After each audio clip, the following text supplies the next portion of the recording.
Dito na tayo mga kaibigan sa South Luzon Expressway. Papunta sa ating pagdideliveran sa Marikina.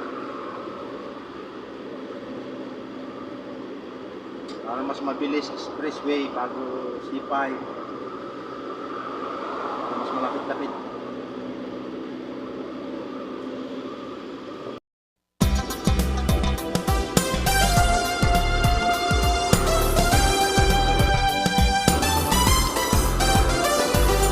Sa kanan, Skyway. Dito pa lang tayo sa Alabang.